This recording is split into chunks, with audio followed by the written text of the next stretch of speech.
तो hey guys, अगर आपने कभी स्टॉक मार्केट में इन्वेस्ट करने का सोचा है तो आपने ये वर्ड जरूर सुने होंगे, लार्ज कैप, मिड कैप और स्मॉल कैप। पर इनका रियल मतलब क्या होता है? तो चलिए सिंपल टर्म्स में बोलें तो क्या आप एक ऐसी कंपनी या स्टेबल कंपनी चाहते हो, या फिर एक ऐसी कंपनी जो रिस्क तो देती है पर पैसा डबल करने में दम रखती है? ये सब कुछ डिपेंड करता है मार्केट कैपिटलाइजेशन पर आज के इस वीडियो में हम इसे बिल्कुल सिंपल लैंग्वेज में समझेंगे। तो चलिए स्टार्ट करते हैं। तो चलिए सबसे पहले समझते हैं कि मार्केट कैपिटलाइजेशन क्या है। तो मार्केट कैपिटलाइजेशन क्या है?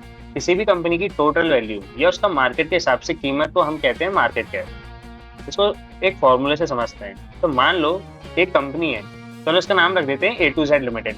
इस कंपनी के टोटल मार्केट में 1 लाख शेयर है और आज इसके एक शेयर की प्राइस है 100 रुपए। तो इसका मार्केट कैप कितना होगा? तो सिंपल मैथ है, 1 लाख शेयर को हम मल्टीप्लाई करेंगे 100 रुपए से तो इसका आंसर आएगा 1 करोड़ रुपए।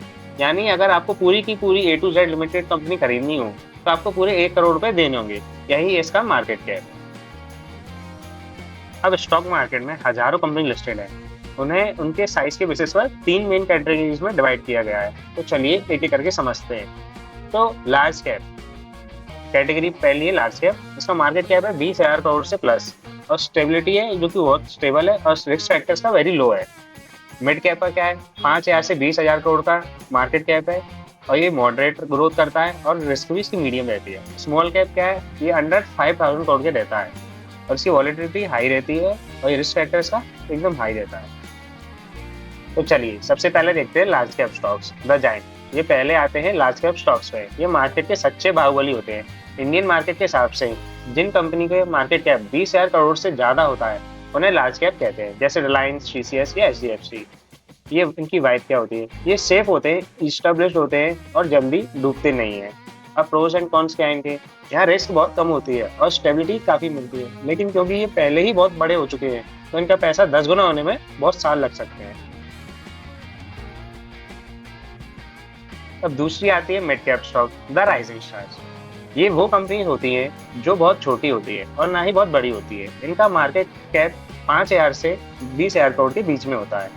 इनकी वाइब होती है, ये ऐसी कंपनी होती है जो लार्ज कैप स्टॉक बनने की कोशिश कर रही है। प्रोज एंड कॉन्स क्या है? ये रिस्क और रिटर्न का एक परफेक्ट बैलेंस देती है। इनमें लार्ज कैप से ज्यादा ग्रोथ पोटेंशियल होती है पर थोड़ा रिस्क बढ़ जाता है। अब तीसरी कंपनी होती है small cap stocks, the underdogs. ये छोटी और नई कंपनीज होती हैं जिनका मार्केट कैप 5,000 करोड़ से कम होता है, पर ये high risk high reward game खेलती हैं। अगर ये कंपनी चल गई तो आपको मल्टी बिगर रिटर्न दे सकती है, मतलब पैसा कई गुना बढ़ सकता है। लेकिन अगर मार्केट खराब हुआ तो सबसे पहले यही कंपनी गिरती है, यानी रिस्क सबसे ज्यादा होता है।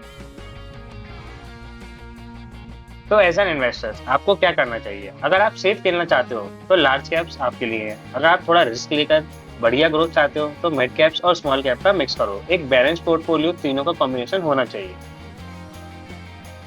अब आपका पैसा सबसे ज्यादा कौन सी कैटेगरी में इन्वेस्टेड है, मुझे नीचे कमेंट में जरूर बताइए। और अगर वीडियो इन्फॉर्मेटिव लगी हो तो लाइक बटन को हिट कीजिए और चैनल को सब्सक्राइब करना मत भूलना। See you in the next video. Bye bye.